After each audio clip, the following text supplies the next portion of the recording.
आज करने की मैं घोषणा करता हूँ। हम लोग इकोनॉमिक्स की कक्षा में हैं, और इकोनॉमिक्स की कक्षा में हम लोग शुरुआत के दिनों से बिल्कुल बेसिक सारे चैप्टर खत्म हो चुके। इकोनॉमिक्स क्या है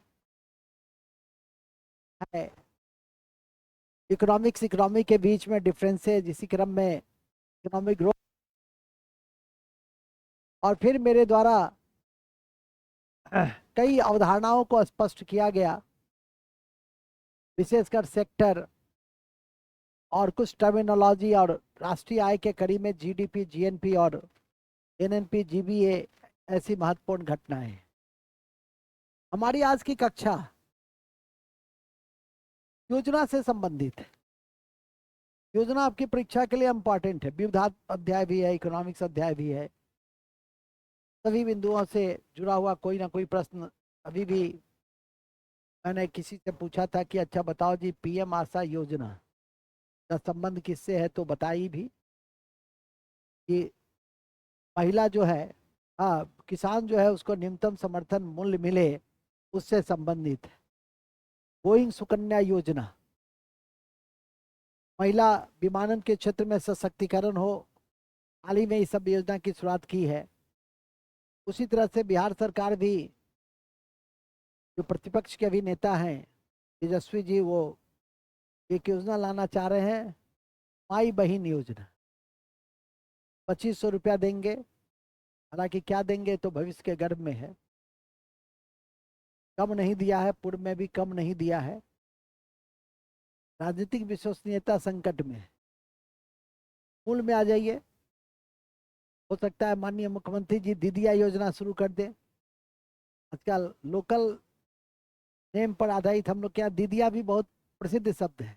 बड़ी बहन को हम लोग, या हो सकता है कि मिथिला का कोई नेता बुचिया योजना शुरू कर दे। हर लड़की के लिए योजना, बुचिया योजना नहीं, बुच्ची योजना। मिथिला में लड़कियों को बुच्ची ही कहा जाता है। नहीं, हो सकता है वीआईपी पार्टी के मुकेश जी कहीं छोड़वा योजना शुरू कर। छोड़ा मतलब, हाँ, तो नामी स्थानीय स्तर पे जिससे उसकी लोकप्रियता हो जाती है उस योजना की। खैर, हमें उससे क्या लेना देना है। लेना देना मेरा इससे यह है कि योजना के माध्यम से भारत ने विकास का रास्ता चुना। हालांकि आर्थिक विकास में योजना के विरोधी थे हमारे गांधी जी, लेकिन हम रूस के मॉडल से प्रभावित हुए, और आर्थिक विकास के क्रम में हमने योजना का चुनाव किया। विश्वेश्वरैया को भारत में योजना का जनक माना जाता है। उन्होंने एक किताब भी लिखी थी, प्लान इकोनॉमी फॉर इंडिया। कालांतर में हमने बॉम्बे योजना बनाई, आदर्श ईरानी की अध्यक्षता में बॉम्बे प्लान बनाया, और इस तरह से हम योजना को लेकर आगे बढ़ते गए। सर्वोदय योजना, और फिर इसी आलोक में योजना आयोग का गठन आया आज़ादी के बाद 15 मार्च 1950 को मंत्रिमंडल के एक प्रस्ताव से। 2015 में हमने इसको भी बदल दिया, अब नीति आयोग बन गया। अब नीति आयोग का तो लक्ष्य है कि विकसित इंडिया, टीम इंडिया, और कैसे हम भारत को विकसित देशों की श्रेणी में ले जाए। पहले के जो अप्रोच थे उस अप्रोच में भी बदलाव किए गए। अब सीईओ का कॉन्सेप्ट है, चीफ एग्जीक्यूटिव ऑफिसर, जैसे कॉर्पोरेट ऑर्गेनाइजेशन चलता है। इसी कड़ी में हालांकि नीति आयोग के द्वारा जो भी आंकड़े, सूचकांक, रिपोर्ट भेजी जाती है समय से पे, चाहे वो शिक्षा का हो, स्वास्थ्य का हो, गरीबी का हो, या एसडीजी का हो, वो सभी रिपोर्ट आपकी परीक्षा के लिए बहुत महत्वपूर्ण होते हैं। लगातार आपको जानकारी दी जाती है। हमारे यहाँ यूनाइटेड नेशन का जो सस्टेनेबल डेवलपमेंट गोल है, का नोडल एजेंसी भी कौन है? तो नीति आयोग ही है। हम लोगों ने आज़ादी के बाद योजना आयोग के माध्यम से का रास्ता चुना, विकास का रास्ता चुना। हालांकि आज़ादी से पहले सुभाष चंद्र बोस के मार्गदर्शन में, जवाहरलाल नेहरू की अध्यक्षता में राष्ट्रीय योजना समिति 1938 में बनाई गई, जो आपकी परीक्षा का बड़ी महत्वपूर्ण प्रश्न है। रोज ऐसी परीक्षा आपकी होती रहेगी 50 क्वेश्चंस के, इसमें करंट भी रहेगा, तो इसमें विविधा भी है, कुछ इकोनॉमिक्स भी है, विज्ञान भी है, इतिहास भी है, विज्ञान संविधान भी है, ज्योग्राफी भी है, सब थोड़ा थोड़ा रहेगा। तो आपको भी सेल्फ मॉनिटरिंग करने की आदत रहेगी, यदि कि हमारा क्वेश्चन कहाँ गलती हो गया थोड़ा सा। देखिए कंपटीशन में मैं हमेशा कहता हूँ कि सेल्फ मॉनिटरिंग बहुत जरूरी होती है। आप कितना विकास किए हैं, कितना पढ़े हैं, कितना आगे बढ़े हैं, नहीं करेंगे तो फिर कठिनाई होगी। कंपटीशन है, लाखों लोग बैठते हैं, हजारों सीट। और अभी आपके लिए एक शुभ संकेत भी है कि आरटीआई के खुलासे में सामने आई है, भारत सरकार ने कहा भी है कि मैं जल्द जो रिक्त 10 लाख से अधिक पद है केंद्र सरकार में, सभी रिक्तियों को हम पूरा करेंगे समय के अंतराल में। राज्य की भी लगातार आपकी फोकस है नौकरी देने पर। तो ऐसी परिस्थिति में साल 2 साल के भीतर यदि आप अपनी बेहतर स्थिति नहीं बनाते हैं तो बड़ा स्थिति विकट हो सकती है। हमेशा इस तरह के माहौल बनते नहीं है कि राज्य सरकार या केंद्र सरकार रोजगार देने की दिशा में अग्रसर हो जाए। तो देखा है कि 2-2 3-3 साल तक कोई वैकेंसी भी नहीं आती थी, चाहे वो रेलवे हो कि एसएससी, 2008-9-10 में। और आज तो कम से कम यह है कि हर रोज कोई ना कोई वैकेंसी अपनी अपनी योग्यता के अनुसार आती रहती है। आपका काम है कि आप इस समय का उपयोग करें।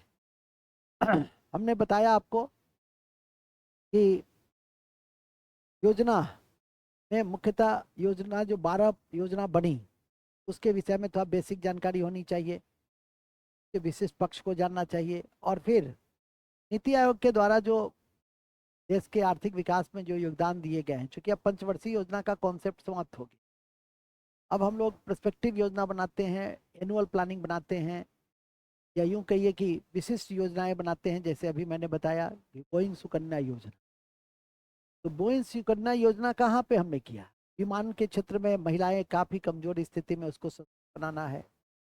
हमने पीएम आशा योजना, अभी एमएसपी को लेकर जो स्वामीनाथन समिति थी ने अनुशंसा दी थी कि एमएसपी मिनिमम सपोर्ट प्राइस किसानों को मिले, जिससे किसान अपनी आर्थिक दशा को ठीक कर सके। तो सरकार ने सोचा कि नहीं, इसको योजना के माध्यम से हम आगे बढ़ाएं, तो पीएम आशा योजना दिया। पकड़ में भी नहीं आएगा। मैं अक्सर उसी योजना की चर्चा करता हूं कि जो आपके पकड़ में नहीं आए। पीएम आशा से पकड़ में नहीं आएगा कि पीएम आशा का आपको लगा स्वास्थ्य संबंधी योजना है, नहीं, या युवा से संबंधित योजना है, नहीं। यह योजना किसानों के एमएसपी के वैधानिक स्थिति से संबंधित है। तो ऐसे बिंदुओं पर नजर रखना। जो विशिष्ट योजनाएं हैं जो विगत 3-4 सालों में संचालित हो रही, अभी एक योजना भी बहुत चर्चित है, वात्सल्य योजना। नाम सुना होगा वात्सल्य योजना का, जिसमें नाम से ही स्पष्ट है, वात्सल्य मतलब जो बच्चे हैं उसको आर्थिक रूप से सशक्त करना है। ऐसी योजनाएं भी केंद्र सरकार की योजना तो सबसे पहले याद रखना है। इसके बाद ही राज्य सरकार की जो विशिष्ट चर्चित हो जाए। अभी कुछ दिन पहले महाराष्ट्र में लाडली बहना योजना काफी चर्चित हो गई। आपके झारखंड में आ जाइए, मैया सम्मान योजना काफी चर्चित हो गई। अभी तेजस्वी जी ने भी दिया, यदि वो मूर्त रूप ले ले तो आपके लिए इंपॉर्टेंट हो जाएगा कि माई बहन योजना है। खुश कौन? मैया बहिना योजना, माँ माँ बहन मान योजना, बहुत बढ़िया। हम लोग के यहाँ बहन को बहिने कहा जाता है, ठीक है कि नहीं, बहिना। वही अभी मैंने कहा मिथिला में बुचिया, गांव घर में सबको छोड़वा कहा जाता है, रे छोड़ा नहीं। तो कहने, हालांकि छोड़ी भी कहा जाता है, ये छोड़ी नहीं। हाँ हाँ, प्यार से कहा जाता है। हम भी अपनी बेटी को कहते हैं ये छोड़ी, ज्यादा तेज नहीं बन, ठीक है कि नहीं। तो उसको कहते भी हैं। मूल बिंदु पे आ जाइए, चूंकि ये सब अपनापन वाले शब्द हैं। मूल में आइए। मूल यह है कि जैसा कि मैंने अभी आपको बताया कि योजना में हमें इसी बिंदु को देखना है। तो सबसे पहले आज हम लोग एक खंड को देख लेंगे, क्योंकि थोड़ी सी लंबी कक्षा है, और लंबी कक्षा है तो स्वाभाविक है।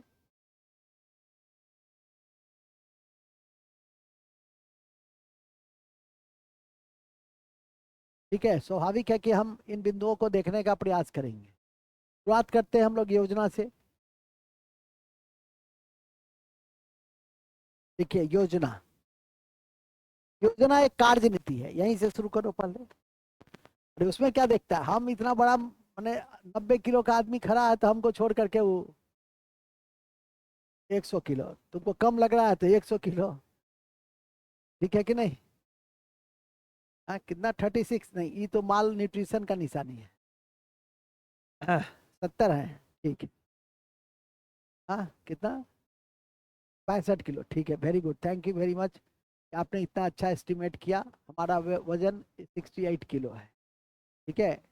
बैलेंस जी 35 साल, अच्छा ठीक है, बहुत अच्छा। तुम तो दिखने में 65 साल का लग रहा है, ठीक है। दिखता है सब इसका, अरे जवान आदमी का तो ये सब फूला फूला रहता है, ठीक है। 80 साल के आदमी को देखो कितना फूला हुआ है, इसको देखो चौठा हुआ है, चौठा, जैसे लगता है चोखा हो गया है, ठीक है, खाता पीता है नहीं। चलो मूल में आ जाओ, शुरू करें। सबसे पहले लिखेंगे योजना एक कार्यनीति है। योजना एक कार्यनीति है। योजना एक कार्यनीति है। कार्यनीति है। भारत में इसकी शुरुआत भारत में इसकी शुरुआत सोवियत संघ के, पूर्व के सोवियत संघ के प्रेरणा से की गई। पूर्व के सोवियत संघ के प्रेरणा से की गई। पूर्व के सोवियत संघ के प्रेरणा से की गई। प्रेरणा से की गई, ठीक है। उल्लेखनीय है कि 1929 में,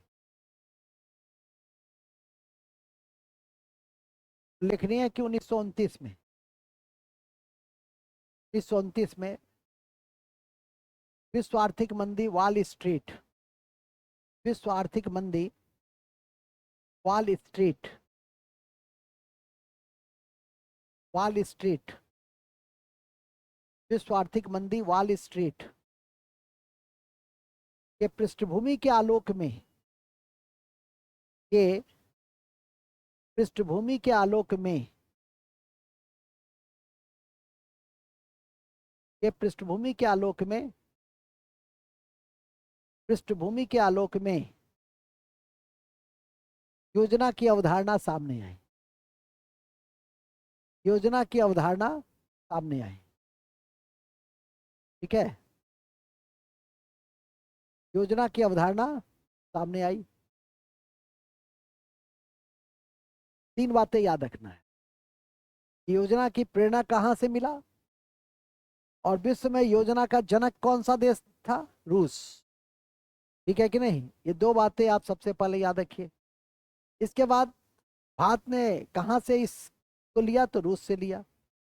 अवधारणा के पृष्ठभूमि में कौन सी एक वैश्विक घटना थी जिसकी सर्वाधिक महत्वपूर्ण भूमिका, तो विश्व आर्थिक मंदी 1929, और 1929 के पर्सपेक्टिव में वॉल स्ट्रीट से शुरू हुआ तो योजना की अवधारणा आई। हालांकि अमेरिका के रूजवेल्ट ने एक न्यू डील पॉलिसी दिया था, अमेरिका इससे अभिशप्त हुआ, तो अमेरिका अपने आर्थिक विकास के लिए रूजवेल्ट ने न्यू डील पॉलिसी दिया, जो आपके लिए जीके भी है।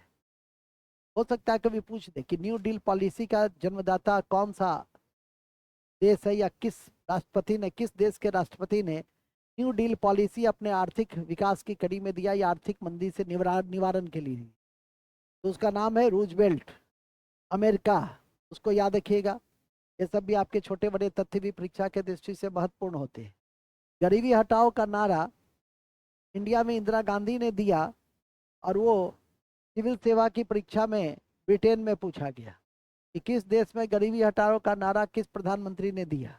वहाँ भी मल्टीपल चॉइस है, वहाँ भी मुख्य परीक्षा होती है, वहाँ भी इंटरव्यू होती है, वहाँ पे एसएस भी होता है। एसएस भी जैसे हम लोग के यहाँ सीडीएस में होता है कि 7 दिन तक रखा जाता है, तो सिविल सेवा की परीक्षा में भी 7 दिन तक रखा जाता है, ठीक है कि नहीं। इंटरव्यू के बाद 7 दिन तब फाइनल लिस्ट बनती है, जैसे हम लोग के यहाँ सीडीएस में बनता है। तो लड़का का जो पूरा परसेप्शन है, पूरा बिहेवियर है, पूरी लीडरशिप क्वालिटी है, किसी प्रकार का ड्रॉबैक्स यदि सामने आ जाता है, 7 दिन में तकरीबन ड्रॉबैक सामने आ ही जाता है, तो फिर वो कट कर दिया जाए, मूल बिंदु पे आ जाइए।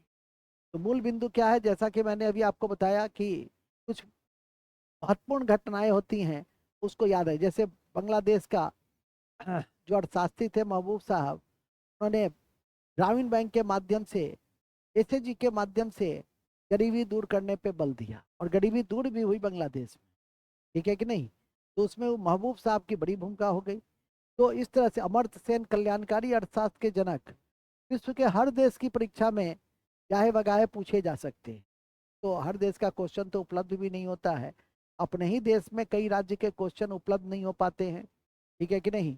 तो सिविल सेवा का मूल बिंदु पे आ जाइए। कुछ राज्य तो ऐसा है, तमिलनाडु की तमिल भाषा ही में लोड करता है, अंग्रेजी में रहता तो उसका भी देखते कि भाई कैसा है, किस स्तर का पूछता है, ठीक है कि नहीं। वहाँ का भी एसएससी होता है, लेकिन तमिल तो समझ में नहीं आता है कि तमिल। उर्दू तो थोड़ा बहुत कुछ टोटा करके हम पकड़ करके, क्या नाम है इसका, जिन साथ को पकड़ के कहेंगे जब पढ़ो तो क्या क्या है, लेकिन तमिल को पढ़ने के लिए किसको पकड़ेंगे, ठीक है कि नहीं। तो दिक्कत होती है, लेकिन सब जगह के क्वेश्चन को जरूर देखना चाहिए, क्योंकि जो महत्वपूर्ण प्रश्न होते हैं वो लगभग सब परीक्षा के लिए, सब राज्य के लिए एक ही होता है, ठीक है कि नहीं।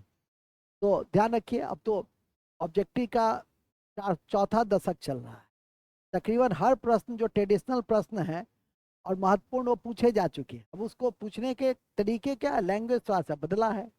मूल बिंदु पे आ जाइए। मूल बिंदु यह है कि भारत में आर्थिक नियोजन की शुरुआत के जनक या आर्थिक नियोजन के जनक विश्वेश्वरैया को माना जाता है। और जिन्होंने एक किताब लिखी थी जिसका नाम था प्लान इकोनॉमी फॉर इंडिया, तो लिखिए अति महत्वपूर्ण है कि, अति महत्वपूर्ण है कि, अति महत्वपूर्ण है कि भारत में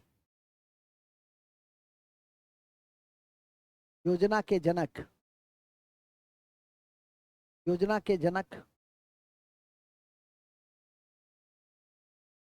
प्रसिद्ध इंजीनियर,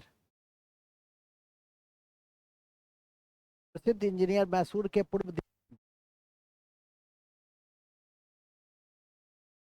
प्रसिद्ध इंजीनियर मैसूर के पूर्व दीवान थे वो। दीवान विश्वेश्वरैया ने,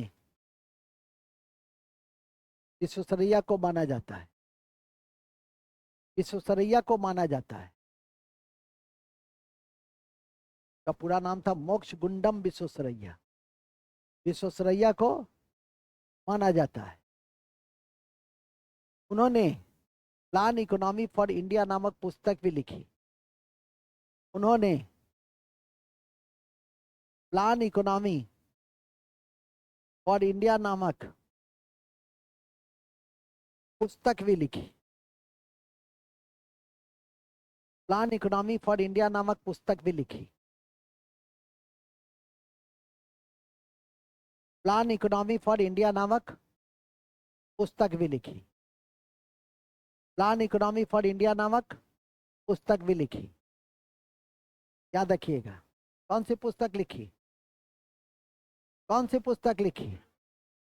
plan economy for, plan economy for, plan economy for, plan economy for, याद रखिएगा। फिर इसी कड़ी में, ये प्लान इकोनॉमी फॉर इंडिया की कड़ी में 1938 में राष्ट्रीय योजना समिति बनाई गई, चर्चा कर रहे थे। किसके मार्गदर्शन में?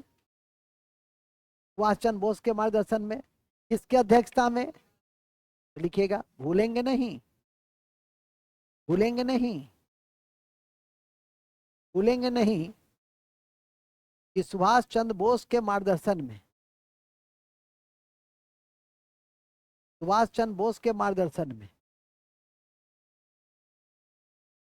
सुभाष चंद्र बोस के मार्गदर्शन में, सुभाष चंद्र बोस के मार्गदर्शन में, सुभाष चंद्र बोस के मार्गदर्शन में, सुभाष चंद्र बोस के मार्गदर्शन में जवाहरलाल नेहरू की अध्यक्षता में, जवाहरलाल नेहरू की अध्यक्षता में, जवाहरलाल नेहरू की अध्यक्षता में, जवाहरलाल नेहरू की अध्यक्षता में, जवाहरलाल नेहरू की अध्यक्षता में राष्ट्रीय योजना समिति 1938 में बनाई गई। राष्ट्रीय योजना समिति 1938 में बनाई गई। राष्ट्रीय योजना समिति 1938 में बनाई गई। 1938 में बनाई गई, याद रखिएगा। कब, कब, कब? 1938 में क्या? किसके मार्गदर्शन में, किसके अध्यक्षता में, याद रखिएगा, अगला टेस्ट में आ जाएगा, कंफ्यूजन रहता है। मार्गदर्शक की जगह अध्यक्षता मार दीजिएगा, अध्यक्षता की जगह। इतने हल्के प्रश्न में भी लक्की जी 15 क्वेश्चन गलती करती, जबकि एक भी क्वेश्चन ऐसा नहीं था कि जो आप पढ़े नहीं है, जो सुने नहीं है, जो समझे नहीं है। ठीक है कि नहीं? एक भी क्वेश्चन ऐसा था नहीं। यहाँ तक कि जो आपको भेजा जाता है से भी 2 4 5 दिए हैं कि आप आउट भेजा जाता है तो वो इम्पोर्टेंट है ना। ठीक है, आपको उत्प्रेरित किया गया है, उसको देखिए, उसको सुनिए। आप कितना लाए हैं श्रीमान? नहीं, बहुत बढ़िया। नहीं, आप तो बीमार भी थे ना। हाँ, नहीं, बीमार भी थे ना। हाँ, ठीक है, ठीक है, बहुत अच्छा। सब बिस्किट खा लिया?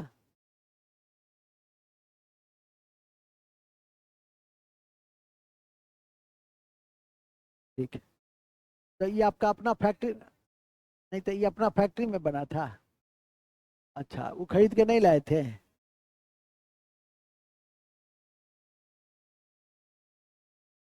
ये तर्क के आगे हम क्या होते हैं? ठीक है कि नहीं? हम फेल हो जाते हैं। इसके तर्क के आगे मैं विवश हूँ। मम्मी के पैसा का था, ये अपना पैसा का था। अपना पैसा कहाँ से आया? अपना पैसा कहाँ से आया? ठीक है, हम समझ गए। ठीक है कि नहीं? समझ गए। मेरी बेटी वाला ही हाल है। एक बार 100 रुपया न दी कि कहीं पर भी हो सकता है यहीं पे आके हमको टोक दे कि हम पापा जो मैं आपको 100 रुपया दी थी, ये छोड़ी तोरा पे लाखों करोड़ों खर्च कर लियो, उसका कोई वैल्यू नहीं रह गया। और उसका जो 100 रुपया कहाँ पे ले लिया वो भी हमको याद नहीं है ठीक से। ठीक है कि नहीं? तो वही हाल ये कर रहा है। चलिए, खैर कहाँ थे हम लोग? हाँ, हाँ, तो मैं बता रहा था कि राष्ट्रीय योजना समिति 1930, 1930, 1930, इसको आप लोग अच्छे से याद करके रखिए। इसके बाद आता है बॉम्बे प्लान। योजना के विकास में, भारतीय योजना के विकास में बॉम्बे प्लान बहुत इंपॉर्टेंट है, तो लिखिएगा। योजना के विकास में, योजना के विकास में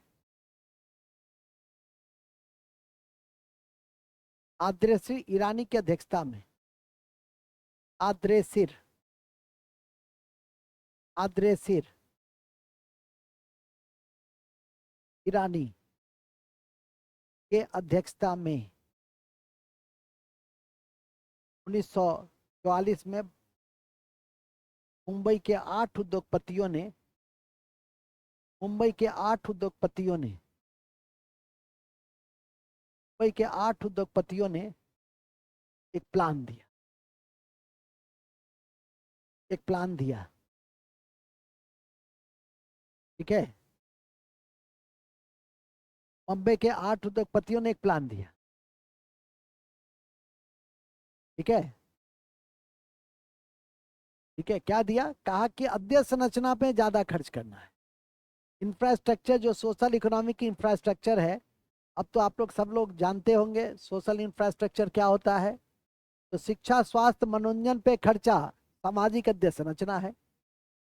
और आर्थिक अध्यय संरचना में जो कोर सेक्टर है 8, उस पर खर्चा आर्थिक अध्यय संरचना। सरकार को इस 2 पर सबसे ज्यादा बल देने की जरूरत है और लगातार बल दिया भी जाता है। उस 8 उद्योगपतियों में अभी एक क्वेश्चन पूछा किसी परीक्षा में, थी एकदम 10 15 दिन पहले, कि यूपीएससी में नहीं पूछा है सर, में पूछा कि निम्नलिखित में से बॉम्बे प्लान से संबंधित कौन से उद्योगपति नहीं थे? जीआरडी टाटा, श्री राम, यूपीएससी में पूछा था, श्री राम, धीरू भाई अंबानी। ठीक है, अच्छा, बीपीएससी में पूछा पुरुषोत्तम ठाकुर दास। तो उसमें स्वाभाविक है कि धीरू भाई अंबानी 1970 के दशक के उद्योगपति हैं। श्री राम, ये सब पुराने उद्योगपति हैं। टाटा, बिरला, पुरुषोत्तम ठाकुर, ये सब राष्ट्रीय आंदोलन के उद्योगपति हैं। तो कुछ कॉमन सेंस से भी आप क्या कर सकते हैं, बना। अब ऐसा तो नहीं कि अडानी पे टिक लगा दीजिएगा कि आज़ादी के समय अडानी साहब ने जो राष्ट्रीय आंदोलन में लड़ाई लड़ी, ऐसा तो कोई अडानी का नाम पता भी नहीं था। 20वीं सदी के अंत तक ही, 21वीं सदी के दूसरे दशक में अडानी साहब थोड़ा सा उभरे, और अब तो पूरा उभर गए हैं नई सरकार में। हमारे विपक्ष के नेता राहुल जी ठीक कहते हैं, आप देखिएगा। हम तो सरकार हो कि विपक्ष हो, आलोचनात्मक दृष्टि रखते हैं, ठीक है कि नहीं। मैं किसी का पक्ष और विपक्ष नहीं करता हूँ, जो सही बात है उसको मैं देखता हूँ और उसका समालोचना कर सही बातों सामने रखता हूँ। हमारे प्रधानमंत्री जी अडानी के कॉन्टेक्स्ट में बहुत सॉफ्ट रहते, जब भी उस पर परिचर्चा होती है तो उससे वो कटने का प्रयास करते। ठीक है, ठीक है, अडानी साहब ने या अंबानी साहब ने, सबने देश के विकास में अपना भरपूर योगदान दिया, लाखों लोगों को रोजगार दिया है, इंफ्रास्ट्रक्चर डेवलपमेंट किया है, सब ठीक है। लेकिन सरकार की जो नीति होनी चाहिए वो सभी उद्योगपतियों के लिए एक समान होनी चाहिए। एक सर्टेन, दो चार सर्टेन के लिए कुछ इंक्लाइनेशन नहीं होना चाहिए, क्योंकि हम शपथ लेते हैं पद और गोपनीयता के साथ साथ समान व्यवहार का, किसी प्रकार का पक्षपात नहीं करने का। जब भी हम इसके लिए पक्षपात करेंगे तो स्वाभाविक है कि हम उस शपथ से कहीं ना कहीं पीछे ऐसा नहीं कि जो विपक्ष के नेता राहुल जी कर रहे हैं तो वो या उनकी पार्टी बहुत साफ सुथरी, वो भी टाटा और बिरला को आगे बढ़ाते थे। क्योंकि सबसे बड़ा चीज होता है पॉलिटिकल पार्टी को आगे बढ़ाने में चंदा, और राजनीति में बिना चंदा का आगे बढ़ी नहीं। एकदम नवोदित पार्टी बेचारा कितना अच्छा पार्टी था, वो भी इस गंदगी का शिकार हो गया, और वो था आम आदमी पार्टी, वो भी इस गंदगी के जाल में क्या हो गया, ट्रैप कर गया। और अब तो सामने है बहुत सारी चीजें, खैर मूल में आइए। मूल यह है कि वो 8 उद्योगपति कौन कौन थे, उसमें श्री राम थे, उसमें टाटा साहब थे, सराफ साहब थे, पुरुषोत्तम ठाकुर साहब थे। अब पुरुषोत्तम ठाकुर दास जो थे वो असहयोग आंदोलन का विरोध भी किए थे, गांधी जी के असहयोग आंदोलन के क्या थे, विरोधी भी थे। लेकिन इन उद्योगपतियों में टाटा, बिरला, श्री राम, टाटा बिरला श्री राम, पुरुषोत्तम दास और श्री राम, का नाम था उनका लाला श्री राम, अभी भी चलता है, कपड़ा में ब्रांड है श्री राम का, सिया राम, तो सिया राम है वो, लेकिन उनका नाम था जो मैं लिखाया हूँ, टाटा बिरला श्री राम सराफ, एडी सराफ, पुरुषोत्तम दास, पुरुषोत्तम दास, कस्तूर भाई, कस्तूर भाई और जॉन मथाई, और जॉन मथाई, कस्तूर भाई और जॉन मथाई। और सर साथी हुआ, साथ नहीं हुआ, आठवां आठवां आदिवासी ईरानी, आठवां कौन हुए। जैसे प्रारूप समिति में अध्यक्ष कौन थे, अंबेडकर, अंबेडकर को लगा के ना साथ है, ठीक है कि नहीं। और अंबेडकर पहले पूर्वी बंगाल से चुने गए, फिर बाद में बॉम्बे प्रांत से चुने गए, तो वो भी ध्यान रखिएगा। मूल में आ जाइए। मूल यह है कि जो मैंने अभी आपको जानकारी में दिया कि उन उद्योगपतियों को भी गाहे बगाहे ध्यान रखना है। चाहे वो पुरुषोत्तम ठाकुर दास असहयोग विरोधी आंदोलन को भी जन्म दिए थे, वो भी नोट में लिख लो, पुरुषोत्तम ठाकुर दास, कभी पूछ सकता है, कभी पूछा नहीं है लेकिन पूछ सकता है। पुरुषोत्तम ठाकुर दास असहयोग आंदोलन क्या का विरोध किया, पुरुषोत्तम ठाकुर दास असहयोग आंदोलन का विरोध किए, असहयोग आंदोलन का विरोध किए, विरोध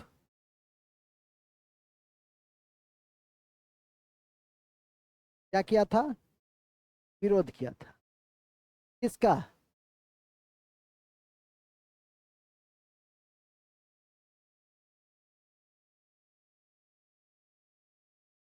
ठीक है, विरोध किया था, किसका, असहयोग आंदोलन का, ठीक है।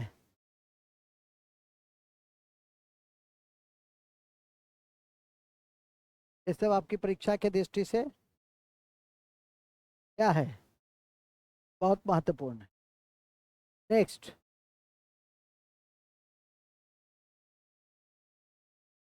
नेक्स्ट क्या है भाई?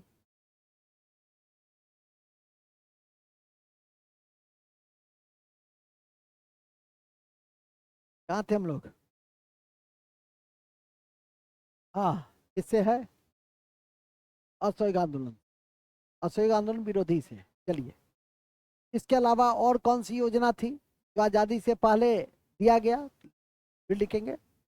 नेक्स्ट है गांधीवादी योजना जो मन्ना नारायण ने दिया था। गांधीवादी योजना जो मन्ना नारायण ने दिया था 1944 में।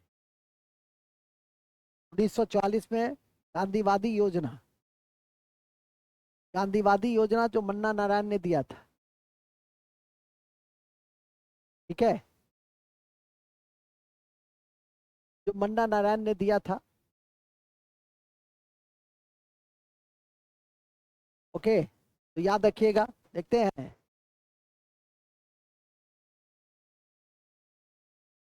ठीक है। कभी कभी बॉम्बे प्लान का नाम यदि टाटा बिरला प्लान दे दे तो भी आप समझेंगे कि बॉम्बे प्लान ही है। ये आपके नोट्स में आप तक पहुंचती रहती है बातें। ब्रिटिश सरकार में एक 1940 में नियोजन और विकास विभाग बनाया गया, जब योजना को लेकर काफी सवाल उठने लगे, और उसका जो अध्यक्ष बनाया गया वो आद्रेसिर को ही बनाया गया। ठीक है कि नहीं? फिर लिखिए, 1944 में नियोजन विकास विभाग की स्थापना की गई। 1944 में नियोजन विकास विभाग की स्थापना की गई। नियोजन एवं विकास विभाग की स्थापना की गई, जिसके अध्यक्ष आद्रेसिर दलाल थे। जिसके अध्यक्ष आद्रेसिर दलाल थे। आद्रेसिर दलाल थे। आद्रेसिर दलाल थे। तो आजादी से पहले आद्रेसिर दलाल थे। आजादी से पहले इतनी महत्वपूर्ण योजना थी, कितनी, इतने महत्वपूर्ण विचार दिए गए। उसमें एक पीपुल प्लान भी है, और वो पीपुल प्लान एम एन राय ने ही दिया था। ठीक है कि नहीं? तो लिखे, ध्यान रखें, इसी कड़ी में पीपुल प्लान एम एन राय ने, पीपुल प्लान एम एन राय ने दिया। पीपुल प्लान एम एन राय ने दिया। पीपुल प्लान एम एन राय ने दिया। ये था आजादी से पहले का योजना के कॉन्टेक्स्ट में डेवलपमेंट। पहला भाग हम लोग यही पढ़ रहे हैं, परिचय और विकास। तो योजना का परिचय पढ़े कि योजना क्या है। तो योजना एक कार्यनीति है। योजना का विकास कहाँ से हुआ? तो रूस से हुआ। उसकी पृष्ठभूमि क्या है? तो 1929 की विश्व आर्थिक मंदी, वर्ल्ड स्ट्रीट अमेरिका, उससे निपटने के लिए रूस ने एक मॉडल दिया जिसका नाम था योजना। और भारत में आजादी के बाद योजना को किस सूची में रखा गया है? समवर्ती सूची में। केंद्र भी योजना बनाती है और राज्य भी योजना बनाती है। अभी आज ही कल बता रहे थे कि प्रधानमंत्री ग्राम सड़क योजना भी है और मुख्यमंत्री ग्राम सड़क योजना भी है, लेकिन दोनों के एम अलग अलग है, दोनों की प्रकृति अलग अलग है। ठीक है कि नहीं? केंद्र सरकार भी महिला सशक्तिकरण के लिए योजना बनाता है और राज्य सरकार भी बना। दोनों सरकार योजना के माध्यम से किसानों के लिए, राज्य सरकार भी बनाता है और केंद्र सरकार भी बनाता है। ठीक है, खैर चलिए, अभी वो सब तो परिचर्चा में है। तो ये आजादी से पहले की योजना का विकास है। आजादी के बाद योजना के विकास का प्रथम चरण जयप्रकाश नारायण का सर्वोदय योजना है, और उसी में उन्होंने कहा कि नहीं, एक परमानेंट स्ट्रक्चर होना चाहिए, ऑर्गेनाइजेशन होना चाहिए, जिसको योजना आयोग कहा गया। और फिर मंत्रिमंडल के एक प्रस्ताव से 15 मार्च 1950 को योजना आयोग का गठन किया गया, जिसके अध्यक्ष प्रधानमंत्री और एक उपाध्यक्ष भी कैबिनेट मंत्री के समतुल्य एक उपाध्यक्ष भी रखे जाने लगे। लेकिन ये जो उपाध्यक्ष रखे जाने लगे, उनके पास कोई इकोनॉमिक दृष्टिकोण नहीं था।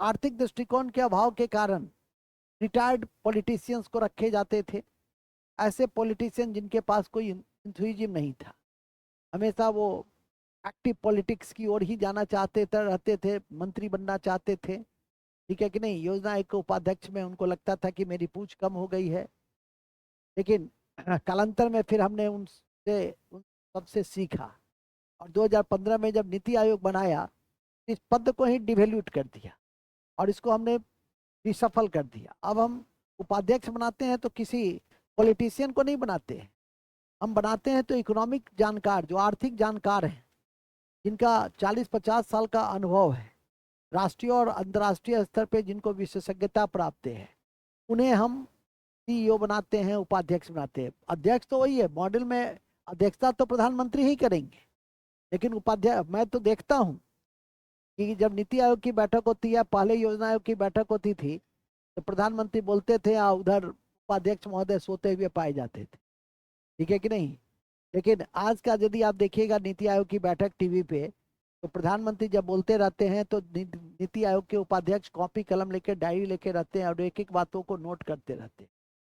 यह दिखाता है नीति आयोग के दृष्टिकोण को, आज से 40 साल 30 साल पहले के ऑर्गेनाइजेशन और 30 साल के बाद के ऑर्गेनाइजेशन में क्या डिफरेंस है, ठीक है कि नहीं। मूल बिंदु पे आ जाइए। सर्वोदय योजना जयप्रकाश नारायण लिखेंगे तो लिखिए, आजादी के बाद, आजादी के बाद, आजादी के बाद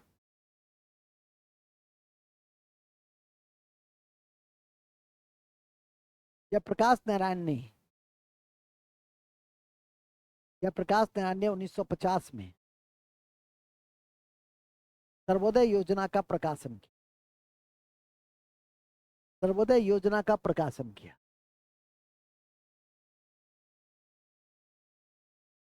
सर्वोदय योजना का प्रकाशन किया, ठीक है। सर्वोदय योजना का प्रकाशन किया और इसी क्रम में योजना आयोग की अनुशंसा की, इसी कड़ी में योजना आयोग की अनुशंसा की, योजना आयोग की अनुशंसा की। 15 मार्च 1950 को,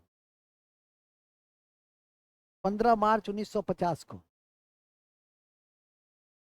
15 मार्च 1950 को, 15 मार्च 1950 को मंत्रिमंडल के एक प्रस्ताव से, मंत्रिमंडल के एक प्रस्ताव से,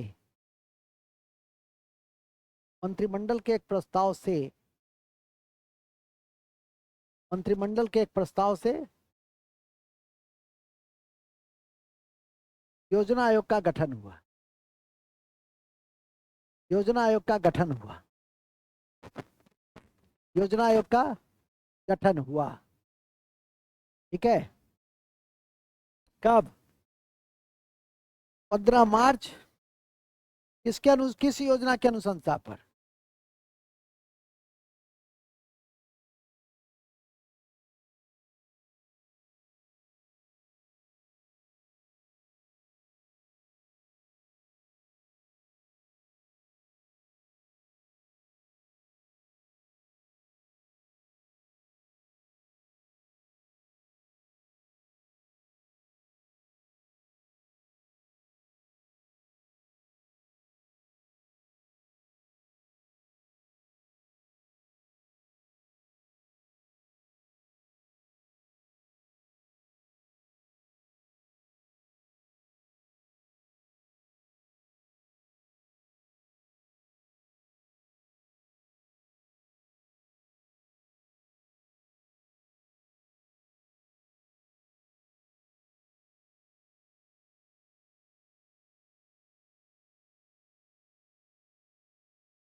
ठीक है, 15 मार्च।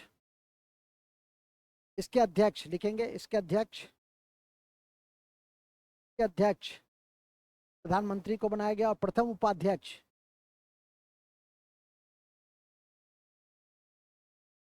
के अध्यक्ष प्रधानमंत्री को बनाया गया। और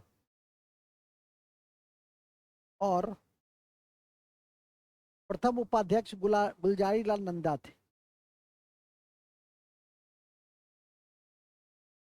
गुलजारी लाल नंदा थे।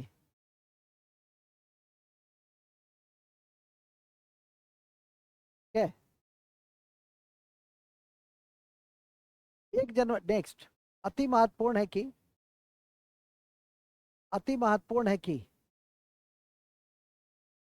1 जनवरी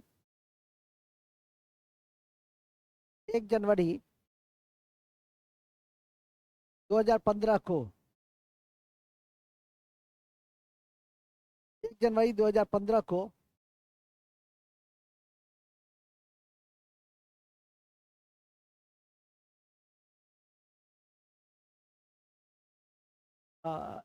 जब आइएगा तो एक नंबर नोट कर लीजिए, 99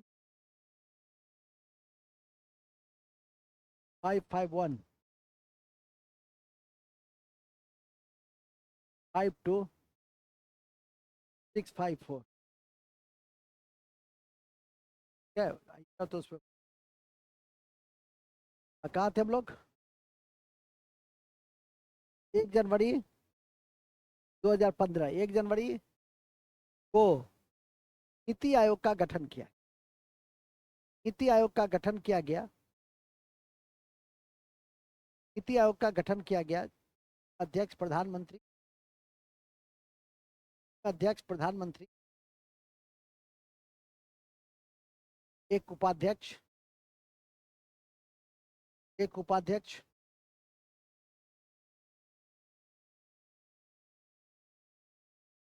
एक उपाध्यक्ष,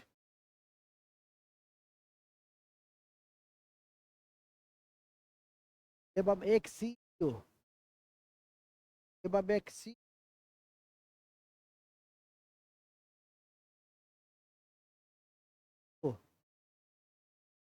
एक सीईओ। ठीक है।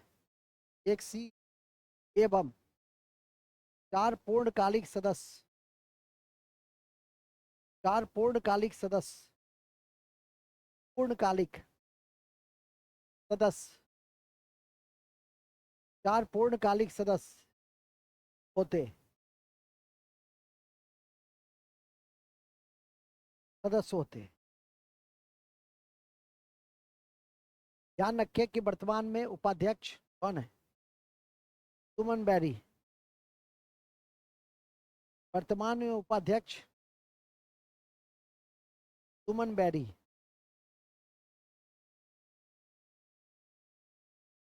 वर्तमान में कौन है? सुमन बैरी साहब। एवं हाल में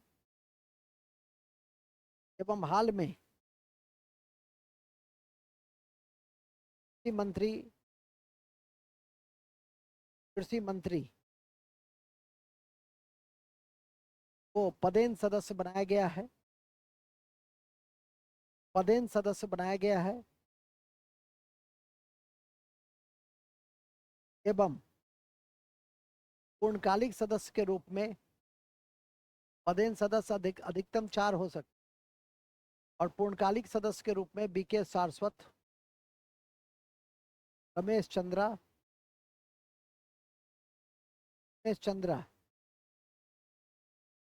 बीके सारस्वत, रमेश चंद्रा, बीके पॉल और अरविंद को बनाया गया, और अरविंद बिरमानी को बनाया गया। अरविंद बिरमानी को बनाया गया है। यदि आपसे कभी पूछ दे कि निम्नलिखित में कौन से पूर्णकालिक सदस्य नहीं हैं, तो भी आप बनाने की स्थिति में रहेंगे। ठीक है कि नहीं? तो ये सभी आपकी परीक्षा के दृष्टि से, तो वर्तमान में उपाध्यक्ष कौन है और पहले कौन थे?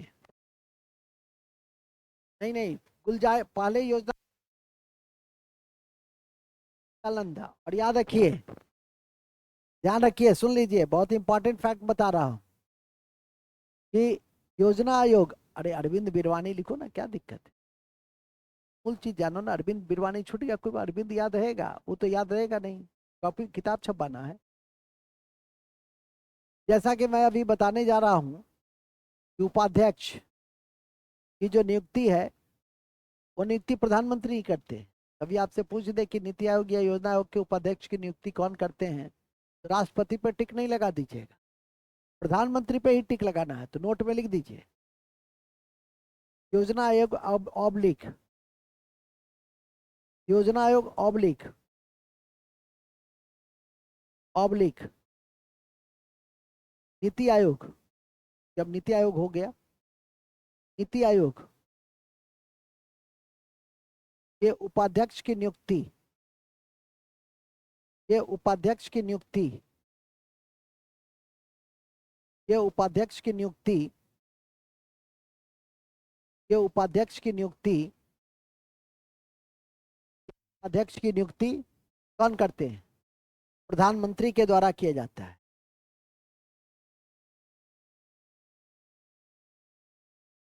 और इन्हें है और इन्हें कैबिनेट मंत्री का दर्जा दिया जाता है, और इन्हें कैबिनेट मंत्री का दर्जा दिया जाता है, और इन्हें कैबिनेट मंत्री का दर्जा दिया जाता है। ठीक है, तो याद करके रखिए, सुमन बेरी वर्तमान के कॉन्टेक्स्ट में, और कैबिनेट का दर्जा दिया जाता है, उसको याद करके रखिए। आपकी जानकारी में मैं दे दूं कि अब राष्ट्रीय विकास परिषद का भी कोई प्रासंगिकता नहीं रहा।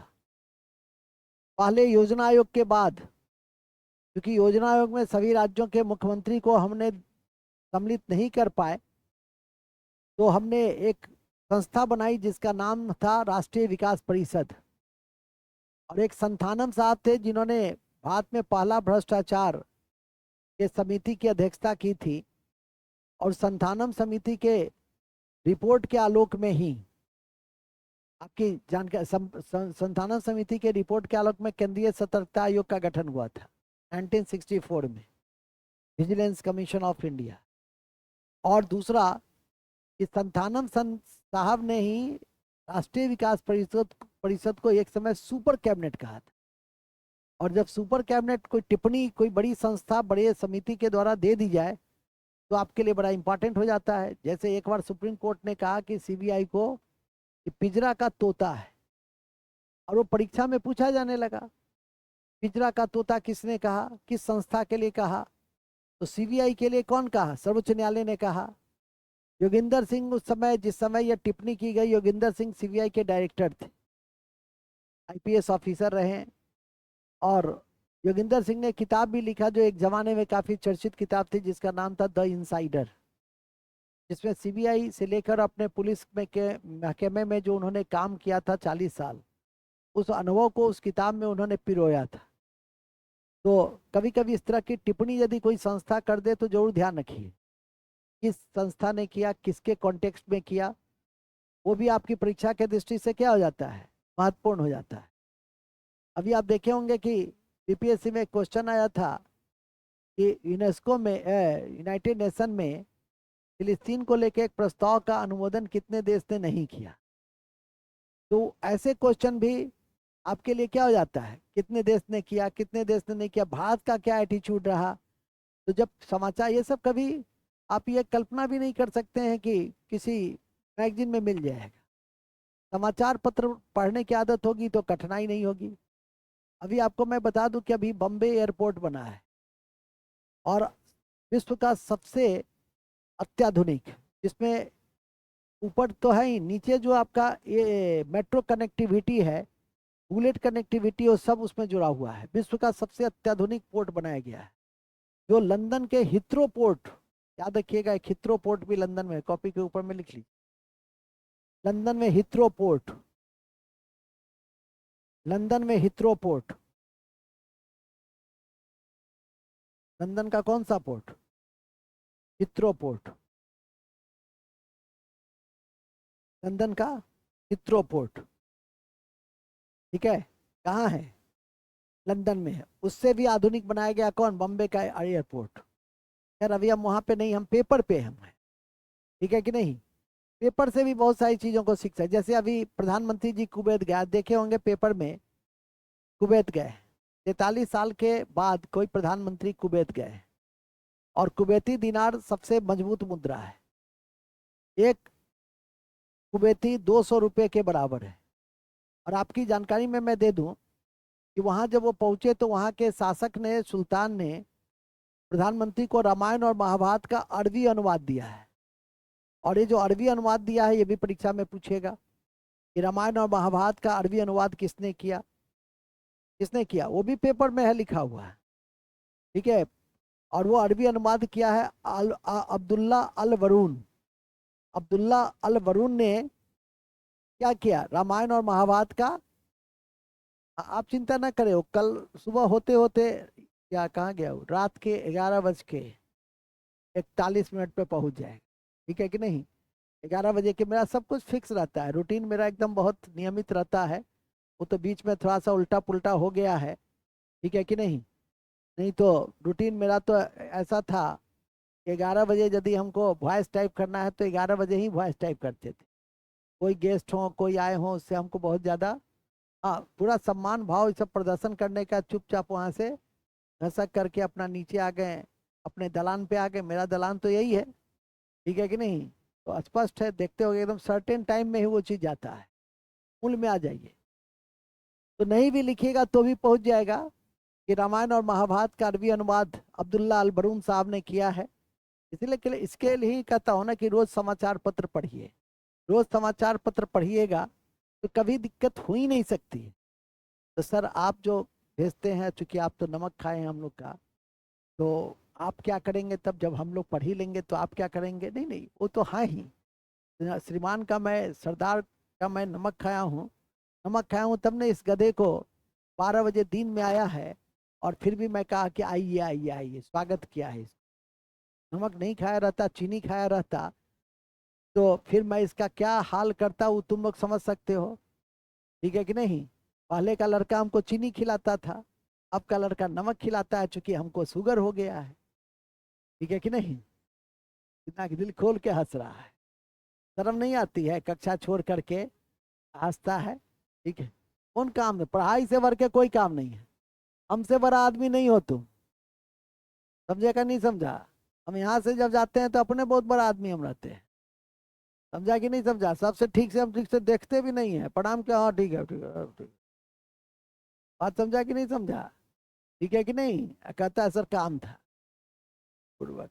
पढ़ाई से विद्यार्थी के जीवन में, अब मास्टर के जीवन में पढ़ाई या पढ़ाई कराने से बड़ा कोई काम है, कोई काम नहीं है। इसलिए अब तो कहते हैं तुम सौभाग्यशाली हो जो तुमको टोक दिए हैं। कोई भागता है तो कहते भी हैं, हम तो देख रहे हैं जा रही थी, अपने भोगेगी, ठीक है कि नहीं। आदमी का इसी धरती पे स्वर्ग भी है, इसी धरती पे नर्क भी, ठीक है। पढ़िएगा, कलम से बड़ा आदमी बनिएगा तो अपने सुख भोगिएगा। हमको क्या, हमारे लिए तो आधा किलो लड्डू, आधा किलो बर्फी लेते आइएगा, उसे आएगो, अब हम खाते भी नहीं है, अब वो रसगुल्ला, वो बर्फी हम आप खाते भी नहीं है, ठीक है ना। तुम्ही को राज करना है, तुम्ही को सुख भोगना है, पढ़ो, मेहनत करो, ठीक है कि नहीं। मूल बिंदु पे आ जाइए। मूल बिंदु क्या है, तो जो अभी मैंने आपको संज्ञान में दिया, क्या था मूल बिंदु, अब्दुल्ला अल बरून नहीं, रामायण महाभारत का अरबी अनुवाद तो दिमाग में चला गया। अब नहीं भी लिखोगे तो भी दिमाग में उसको कसरत करते रहो, ठीक है। कुवैत गए थे सर प्रधानमंत्री जी, अरबी में उनको अनुवाद किया हुआ पुस्तक भेंट किया गया। बड़ा आदमी सब यही सब करता है, कुछ ऐसा चीज देता है कि याद रहता है। प्रधानमंत्री कहेंगे कि हम जब गेलों, ठीक है, 2024 में लास्ट में जब गेलों हम कुवैत, ओई ठाम के सुल्तान हमरा एक अनुवादक पुस्तक दिल्ला। कौन पुस्तक दिल्ला, जेकर नाम छे रामायण आ महाभारत के अरबी अनुवाद रहे, अब्दुल्ला साहब कहले रहथिन। बड़ नीक लोग, मिथिला में तो ऐसा ही सा लंबा लंबा गप देने वाला सब है। देखो आगे है? चलिए, मैथिली में नहीं बोलेंगे हम मैथिली अनुवाद में आपको जीके पढ़ा रहे हैं, ठीक है। आगे लिखिए, कहाँ थे हम लोग, हाँ, कैबिनेट मंत्री का दर्जा दिया गया। अब उसमें एक संस्था का नाम आपको बताना अनिवार्य है, जिसका नाम है राष्ट्रीय विकास परिषद। जो योजना आयोग में सभी मुख्यमंत्रियों को हमने जगह नहीं दिया, तो राष्ट्रीय विकास परिषद में सबको जगह दिया, जिसको संथानम साहब ने सुपर कैबिनेट कहा। उसी की दृष्टांत अभी बता रहे थे, लिखिएगा, ध्यान रखें, ध्यान रखें। अगस्त 1952 में, 6 अगस्त 1952 लिखते, 6 अगस्त 1952, 6 अगस्त 1952, योजना को अधिक लोकतांत्रिक बनाने के लिए, योजना को अधिक लोकतांत्रिक बनाने के लिए, बनाने के लिए, योजना को अधिक लोकतांत्रिक बनाने के लिए, बनाने के लिए राष्ट्रीय विकास परिषद का गठन, राष्ट्रीय विकास परिषद का गठन, राष्ट्रीय विकास परिषद का गठन, राष्ट्रीय विकास परिषद का गठन मंत्रिमंडल के प्रस्ताव से ही किया गया, मंत्रिमंडल के प्रस्ताव से ही किया गया, मंत्रिमंडल के प्रस्ताव से ही किया गया। ठीक है, किसके प्रस्ताव से? जिसे संथानम ने, ठीक है, जिसे संथानम ने सुपर कैबिनेट की संज्ञा दी, संथानम ने सुपर कैबिनेट की भी संज्ञा दी, सुपर कैबिनेट की भी संज्ञा दी, सुपर कैबिनेट की भी संज्ञा दी।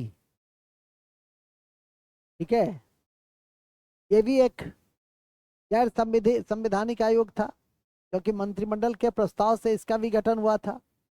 और किसने कहा सुपर कैबिनेट इसको? इसके अध्यक्ष प्रधानमंत्री होते थे, इसमें भी कुछ कैबिनेट मंत्री होते थे, और सभी राज्यों के मुख्यमंत्री होते थे। तो इससे बड़ा सुपर कैबिनेट क्या होगा? और वो संथानम कौन थे? इंडिया का जो फर्स्ट भ्रष्टाचार कमेटी बना था, उसके अध्यक्ष। और उन्होंने क्या दिया था अनुशंसा कि केंद्रीय सतर्कता आयोग बनना चाहिए। 1964 में केंद्रीय सतर्कता आयोग बना था, याद रखिएगा। ये सब जो बेसिक संस्थाएं हैं उस पर भी नजर रखिए, नोट में लिख दीजिए। भारत की पहली, भारत की पहली भ्रष्टाचार समिति संथानम की अध्यक्षता में बनी।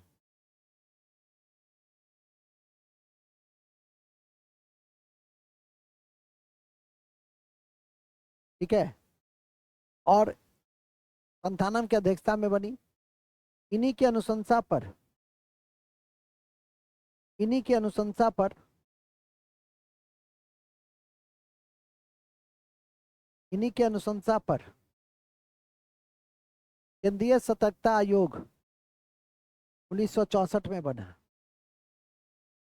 केंद्रीय सतर्कता आयोग 1964 में बना। केंद्रीय सतर्कता आयोग, सेंट्रल विजिलेंस कमीशन। जबकि जबकि केंद्रीय सतर्कता आयोग 1964 में बनी, उसका भी 60 साल हो गया। जबकि सीबीआई का गठन, जबकि सीबीआई का गठन 1 अप्रैल 1963 को हुआ। जबकि सीबीआई का गठन 1 अप्रैल 1963 को हुआ। कभी कभी ऐसे तथ्य भी आपकी परीक्षा में पूछे जाते हैं, दे देगा 4 महत्वपूर्ण संगठन जो रोज चर्चा में रहता है। ठीक है कि नहीं? हमारे यहाँ एक तो अब बच्चा बच्चा जान गया है, और वो है आपका इन्फोर्समेंट डायरेक्टरेट। और ये इन्फोर्समेंट डायरेक्टरेट भी, उसकी भी स्थापना को याद रखने का प्रयास करिएगा। लिखेंगे, ध्यान रखें, ध्यान रखें, इन्फोर्समेंट डायरेक्टरेट, इन्फोर्समेंट डायरेक्टरेट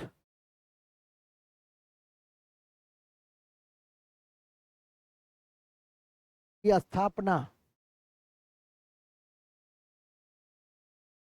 की स्थापना 1 मई 1956 को हुई थी। 1 मई 1956 को हुई थी। और यह वित्त मंत्रालय के अधीन काम करता है। वित्त मंत्रालय के अधीन काम करता है। और फेरा और फेमा को देखता है। और फेरा और फेमा को देखता है। फेरा और फेमा को देखता है।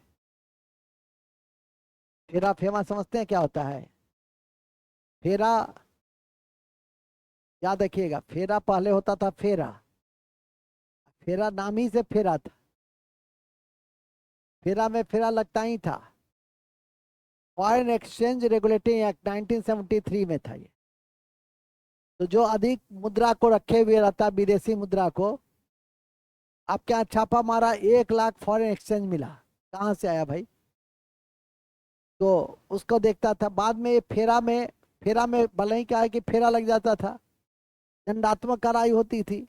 अब फेरा की जगह ले लिया FEMA, foreign exchange management act, कि आपके यहाँ 1 लाख रुपया यदि 1 लाख डॉलर मिल गया, 1 लाख कुवैती दिनार मिल गया, तो छापा मारा गया, तो उसका दंडात्मक वित्तीय प्रावधान है। पहले हिरासत में ले लेता था, ठीक है कि नहीं? तो अब हो गया फेमा। फेमा हुआ 1999। फेमा का पूरा नाम है फॉरेन एक्सचेंज मैनेजमेंट एक्ट। लिख लो ये दोनों नोट में। फेरा की जगह, फेरा 1973 की जगह हाल में नहीं, 25 साल हो गया। फेरा 1973 की जगह 1999 में फेमा, फेरा 1973 की जगह 1999 में FEMA, FEMA foreign exchange management act, foreign exchange management act ने ले लिया। फॉरेन एक्सचेंज मैनेजमेंट एक्ट ने ले लिया, ठीक है? मैनेजमेंट एक्ट ने ले लिया। मैनेजमेंट एक्ट ने ले लिया, ठीक है? इसी दोनों को क्या करना है? रेगुलेट कौन करेगा? ईडी। ईडी इन्फोर्समेंट डायरेक्टरेट, जिसकी स्थापना कब हुई? 1956 में।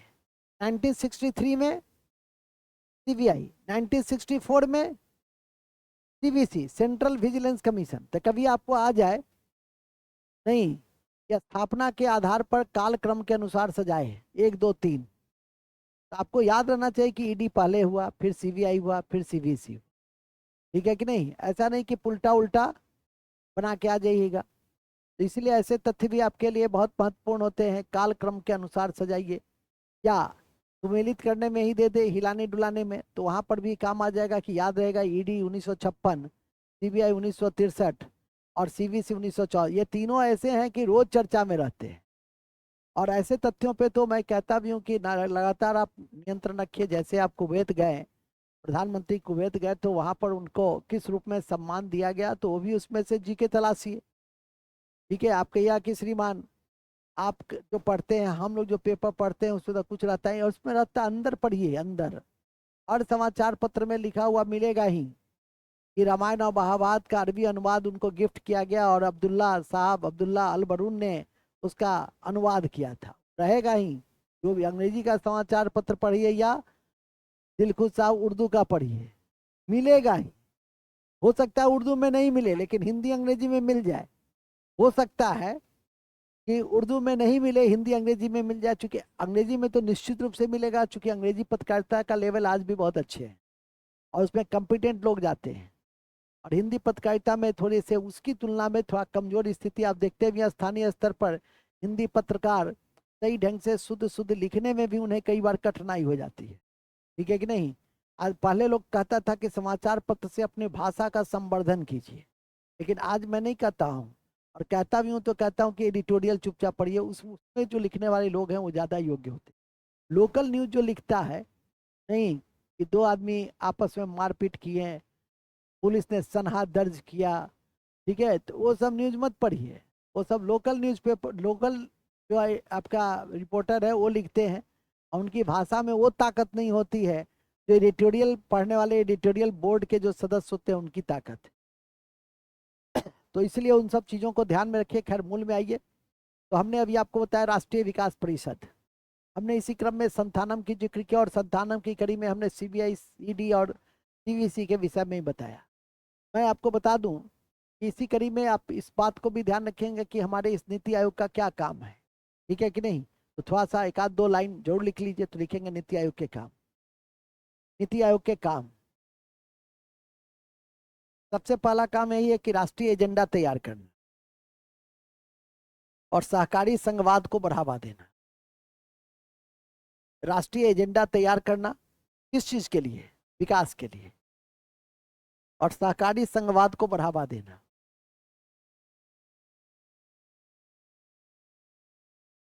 सहकारी संघवाद को बढ़ावा देना,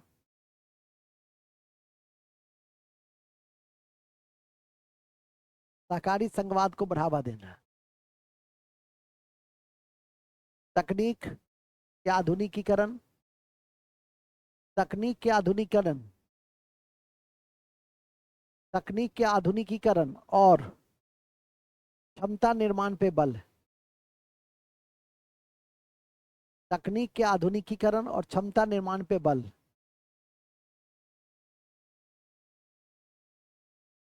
ठीक है, बल, यही मूल काम है। और इसी क्रम में यह भी ध्यान रखना है कि ग्राम स्तर पर जो योजना बनती है उसके तंत्र का भी विकास करना है, ठीक है कि नहीं। नीति आयोग का एक महत्वपूर्ण काम है कि नीतियों के क्रियान्वयन में जो योजना बनाई जाती है उसके इम्प्लीमेंटेशन में कैसे तीव्रता के साथ लोगों तक वो पहुंचे, ठीक है कि नहीं। ऐसा नहीं हम योजना बना दिए और लोगों तक पहुंचे ही नहीं। आज देखते हैं कि यदि कोई सरकार योजना बनाती है तो हम डीबीटी का सपोर्ट लेते हैं, तकनीकी उन्नयन, क्षमता संवर्धन, और डीबीटी के माध्यम से हम 11-11 करोड़ किसान को हम 2-2 हजार रुपया पहुंचा डालते हैं, और वो भी एक क्लिक में। पहले 11 करोड़ लोगों तक योजना को पहुंचाने में ही उसमें से आधा गायब हो जाता था। लेकिन आज का तंत्र इतना विकसित हो गया है कि हमें एक टारगेट ओरिएंटेड वर्ग को यदि सहायता देना है तो थ्रू डीबीटी के माध्यम से हम क्या कर सकते हैं, हम पहुंचा सकते हैं। अभी आपने देखा होगा बिहार सरकार ने भी उसको अडॉप्ट किया है, और फसल इनपुट हमने दिया है, एक एक दिन में 100-100 करोड़ रुपया मैंने दिया, ठीक है, बिहार सरकार ने दिया। एक क्लिक में आपको 70,000, 70,000, 1 लाख, 1.5 लाख किसानों तक हम उस इनपुट की जो सुविधाएं हैं उसको हम पहुंचा दी। तो आज की तारीख में पहले के तुलना में आज हमारी योजना के क्रियान्वयन कहीं बेहतर है। तो उसके पीछे की जो ये ऑर्गेनाइजेशन है और उसका जो सजेशन है, उसका जो उसके अनुसार जो काम किया जा रहा है वही उसके मूल। तो ध्यान रखिए कि हम योजना का क्रियान्वयन करें, और क्रियान्वयन ही नहीं बल्कि तीव्र गति से करें, ठीक है। ऐसा नहीं कि राम जी की सेना चल रहा है, हो रहा है, ठीक है कि नहीं, नहीं, अब है कि तुरंत हमको उस योजना को पहुंचा देना है। तो ये हमारी इसका बहुत महत्व, और साथ में यह इस पर भी ध्यान देना है केंद्र राज्य के बीच जो विशिष्ट सामंजस्य की भावना है वो भी रहे, ठीक है कि नहीं। ऐसा नहीं कि केंद्र अलग चल रहा है, राज्य अलग चल रहा है। तो उसी के लिए एक शब्द दिया गया, सहकारी संघवाद। और हालांकि अब ये सहकारी संघवाद की जगह का आप भविष्य में कमीशन वगैरह के लिए पढ़िएगा तो एक नया वर्ड आया है, वो है कम्पिटिटिव फेडरलिज्म, प्रतिस्पर्धात्मक संघवाद। और नीति आयोग इसमें महत्वपूर्ण भूमिका निभा रहा है, क्योंकि जो रिपोर्टिंग की जाती है, जो इंडिकेटर जारी किए जाते हैं, देखते होंगे बड़े राज्यों में बॉटम, छोटे राज्यों में 1 to 5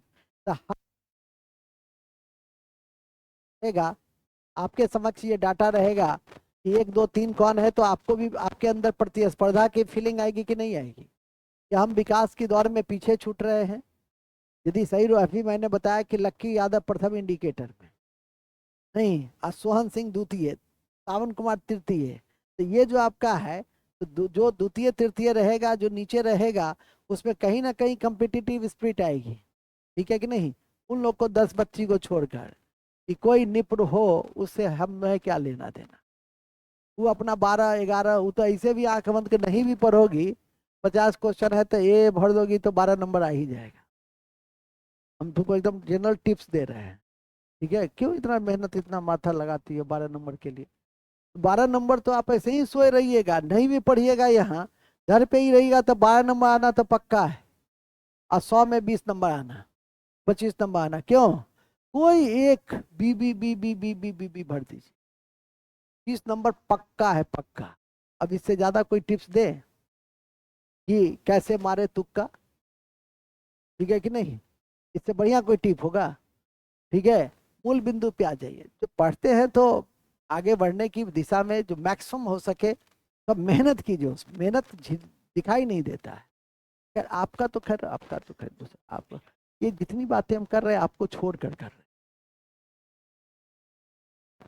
हाँ हाँ, अच्छा चलिए ठीक है, चलिए ठीक है, तो समझ में आ गई ना?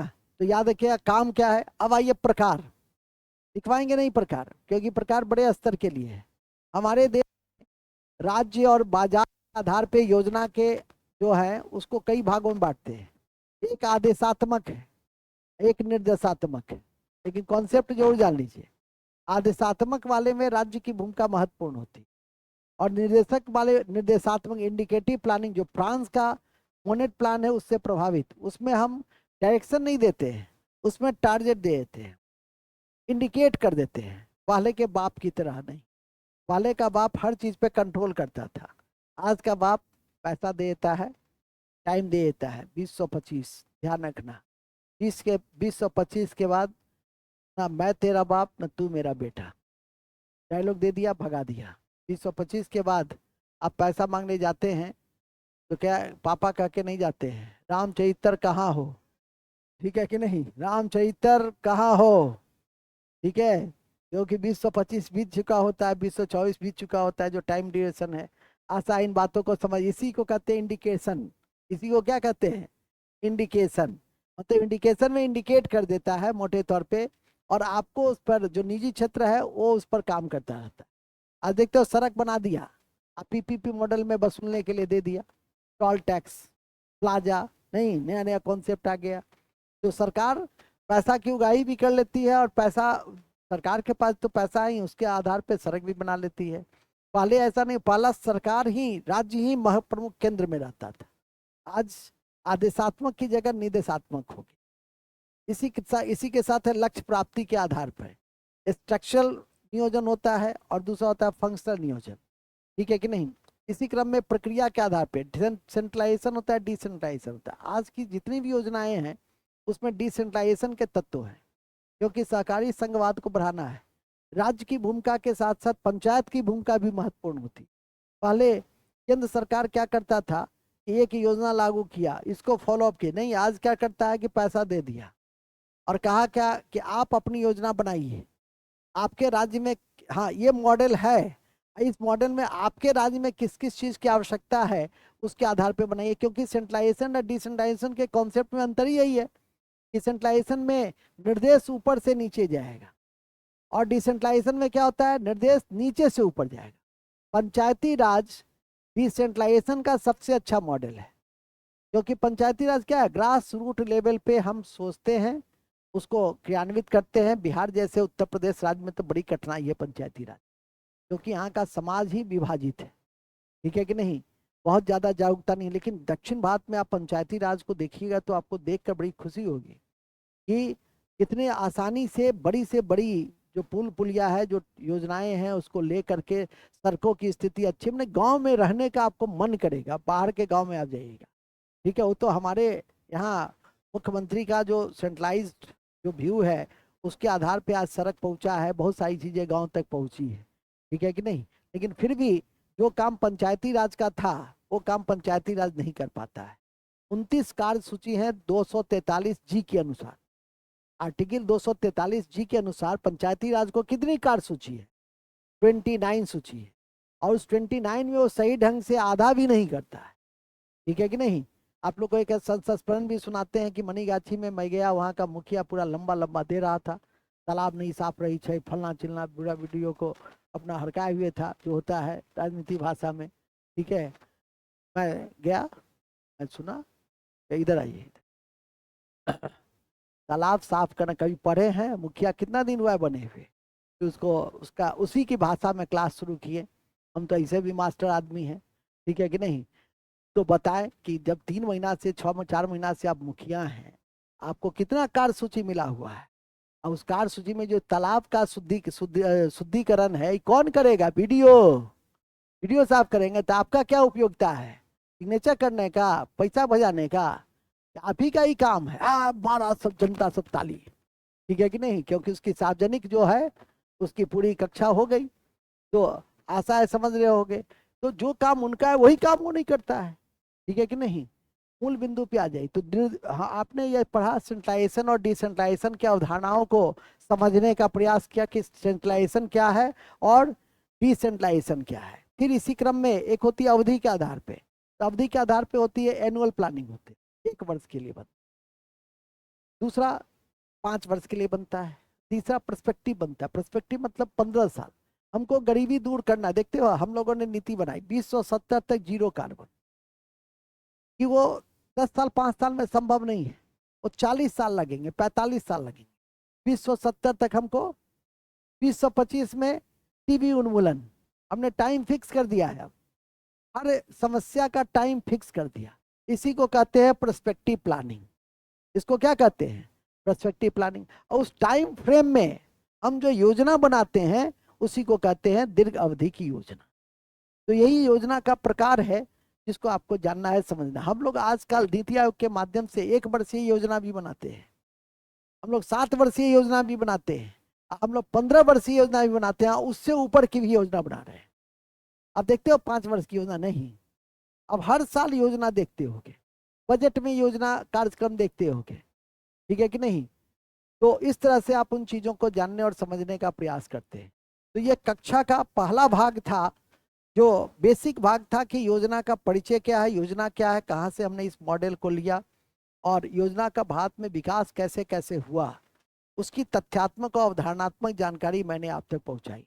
कक्षा का दूसरा भाग है और वह है योजना का, जितने भी योजना बने, 12 योजना अब तक 1951 से लेकर 2017 तक बना, उस 12 योजना के मुख्य पक्ष को आपको देखना है। और तब आता है नीति आयोग की थोड़ी सी के विषय में उसकी उपलब्धियां नवीनतम आंकड़ों के साथ। तो अगली कक्षा जब मेरी होगी तो 12 योजना से ही संबंधित होगी, क्योंकि 1:45 हो रहे हैं और 12 योजना यदि मैं बताने लगूंगा तो 4 बज ही जाएंगे। तो आशा करता हूं कि इन बिंदुओं को आप जानेंगे। से तुम्हारी तरह हम निठल्ला नहीं ना बैठे हुए हैं, हमारा हर टाइम बुक है। ठीक है कि नहीं? तो कहता है सर हो ही जाए। ठीक है, जब होता था तब भाग जाता था, हम तो देखे ही थे। क्यों टाइम कर्टेल कर दिए? इसी कारण से। 5 को पढ़ाने के लिए हम यहाँ पे नहीं ना आए हैं। ठीक है कि नहीं? तो इन्हीं शब्दों के साथ हम आज के इस कक्षा की समाप्ति की मैं घोषणा करता हूँ। आपकी कक्षा, अगली कक्षा जो होगी बुध बृहस्पतिवार को होगी। ठीक है, क्योंकि बुध बृहस्पति शनि रवि जो है वो सब चलता रहेगा। तो बुध बृहस्पति क्रिसमस डे हम लोग साथ मनाएंगे। ठीक है, और क्रिसमस में कोई छुट्टी नहीं है। छुट्टी होगा ज्यादा हिल हुल किया तो 1 जनवरी का भी कम कर देंगे। हल्ला गुल्ला मत करो। ठीक है, 1 जनवरी से पहले उसको बंद करना। 1 जनवरी से पहले यदि तुम बिस्किट नहीं खिला